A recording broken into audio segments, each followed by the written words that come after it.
Good day everyone! Welcome to Grade 10 Mathematics. Andito po muli ang inyong Ma'am Mayo, handang magbigay kaalaman sa mathematics. We are still in Quarter 1, Week 3. This is the part 2 of our lesson in geometric sequence. After going through this video, you are expected to demonstrate MELC 3, wherein you have to illustrate a geometric sequence and differentiate a geometric sequence from an arithmetic sequence. Let's have example number 1. Determine whether the sequence is geometric or arithmetic. We have the sequence 12, 15, 18, 21. What can you say about the pattern that is being followed by the terms or number in the sequence? What do we need to consider if it's an arithmetic? How about the geometric sequence? Ano nga ba yung ating dapat tandaan pag sinabi nating sequence ay arithmetic? Kailan natin masasabi na ang sequence ay geometric? May natandaan ba kayo sa mga nauna nating video? Tandaan, kapag arithmetic sequence, dapat meron tayong common difference. At kapag naman geometric sequence, dapat mayroon tayong common ratio. Now, let's investigate if a common difference or a common ratio exists in the given sequence 12, 15, 18, 21. We're going to use the first three terms. Unahin natin ang common difference. So, second term minus the first term, 15 minus 12 is equals to 3. Third term minus the second term, 18 minus 15 is equals to 3. Using the first three terms of the sequence, we obtain a common difference. So, check tayo kay common difference. We obtain a common difference of 3. Therefore, the sequence is arithmetic. Kapag na-check mo na, nakita mo or na-solve mo na meron kang common difference, ibig sabihin, the sequence is arithmetic. Okay? So, hindi mo na kailangan mag-compute pa ng common ratio. We can conclude that 12, 15, 18, 21 is arithmetic since we obtain a common difference of 3. Okay? Now, let's have the second example. Determine whether the sequence is geometric or arithmetic. 5, 15, 45, and 135. Okay. So, katulad kanina, mag-i-investigate muna tayo. Let's investigate whether a common difference or a common ratio exists in the given sequence. So, unahin natin si common difference using the first three terms, 5, 15, and 45. So, 15 minus 5 is equals to 10. And the third term minus the second term, 45 minus 15 is 30. We got two differences. Therefore, we failed to obtain a common difference. Wala tayong common difference. Now, let's try to obtain a common ratio. Check naman natin kung magkakaroon tayo ng common ratio. So, kanina, sa common difference, we performed subtraction. Dito naman sa common ratio, we're going to perform division to obtain a common ratio. So, using the three terms, 5, 15, 45. So, second term divided by the first term. 15 divided by 5 is 3.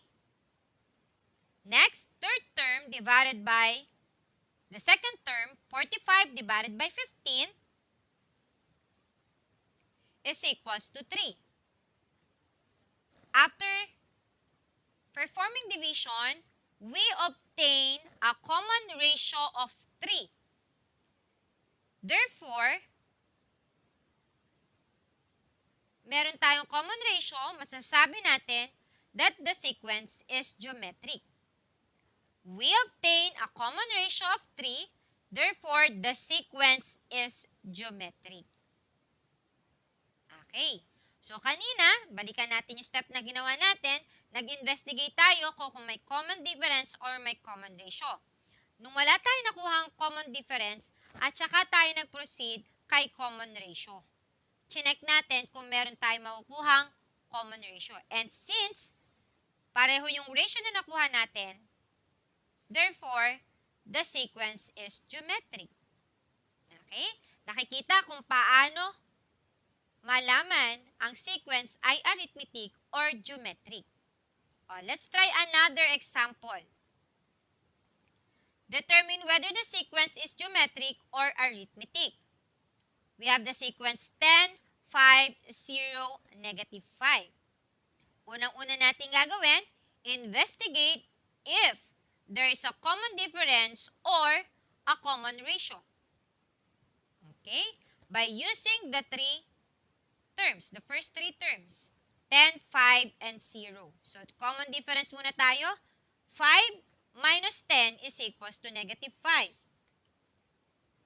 0 minus 5 is equals to negative 5. Look at the differences. Parehong negative 5. Therefore, there is a common difference. We obtain a common difference of negative 5. Therefore, the sequence 10, 5, 0, and negative 5 are arithmetic or is arithmetic. Okay? May tanong ba dyan sa example na yan? Isa pa ulit. Try pa ulit tayo ng isa.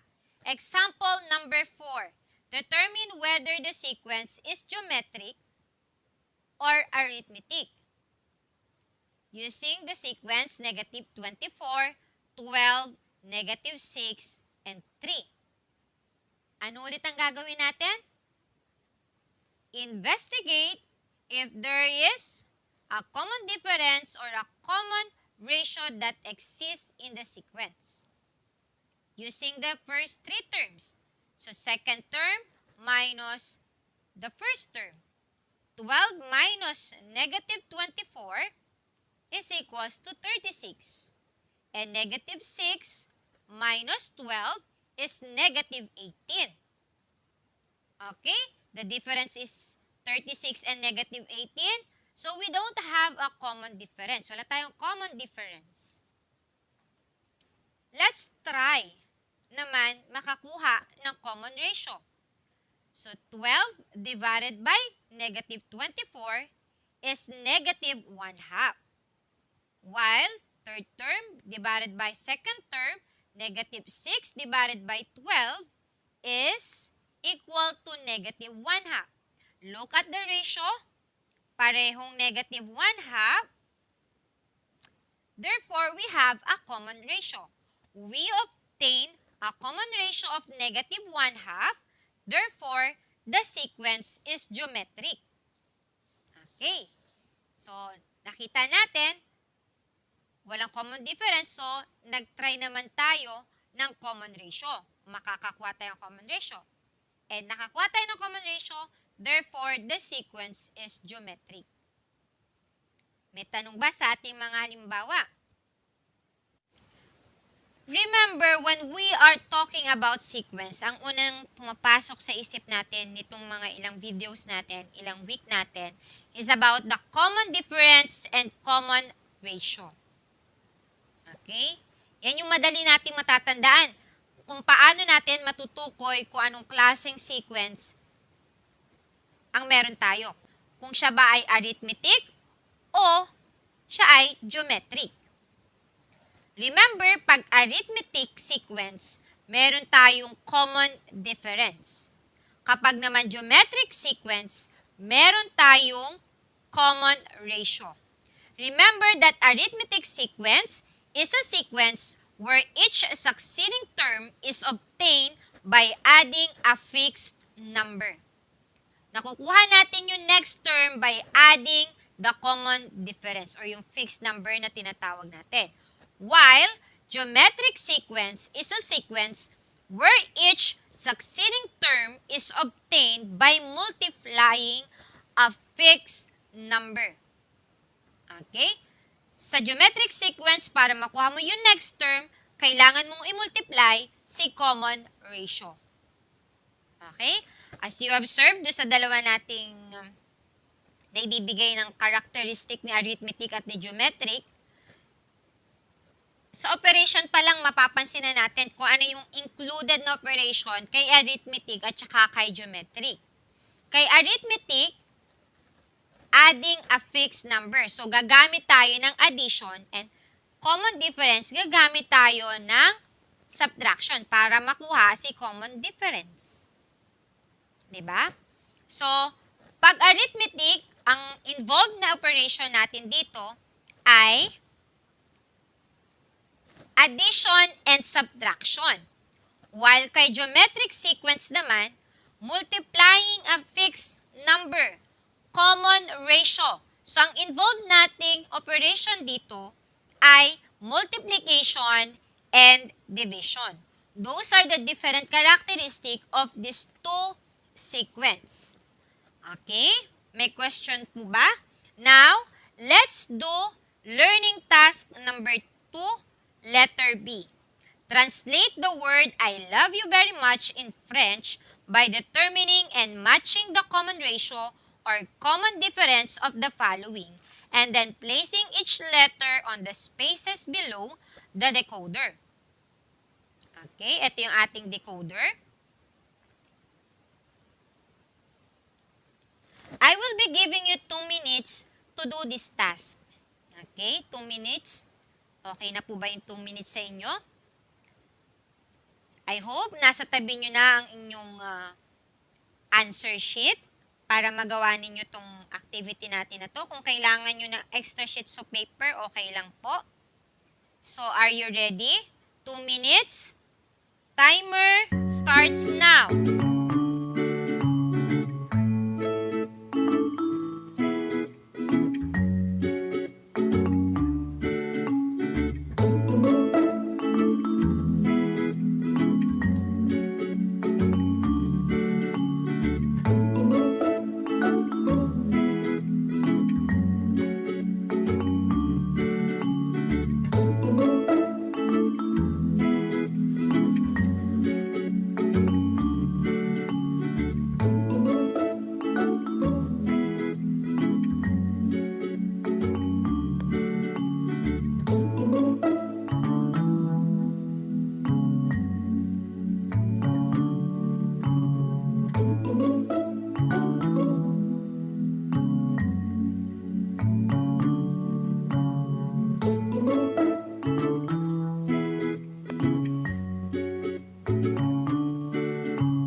Time's up.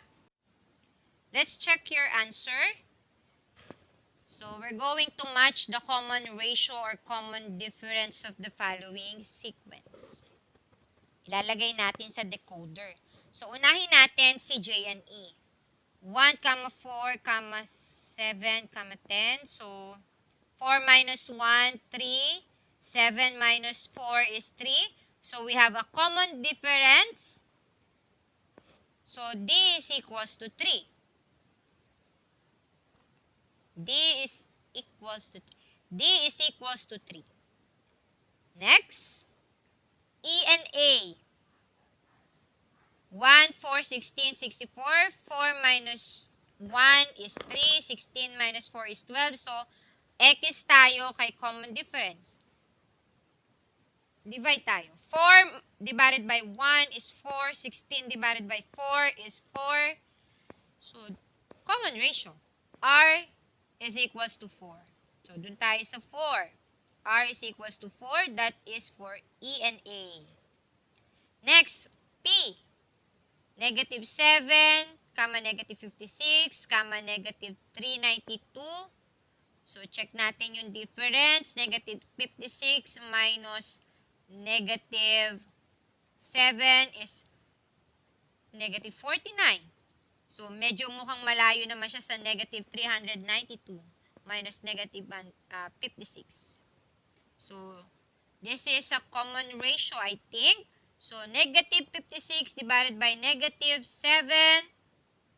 So, R is equals to 8. 56 divided by 7 is 8. So, R tayo. So, sa R is equals to 8, si P. Next, I am 2, negative 5, negative 12, negative 19. So, try to compute tayo kay common difference. Negative 5 minus 2 is negative 7. Negative 12 minus negative 5 is negative 7. So, meron tayong common difference na. Parehong negative 7. So, we're going to look for D is equals to negative 7. So, doon natin ilalagay si IM. Okay, next. EB, 88, 83, 78, 73.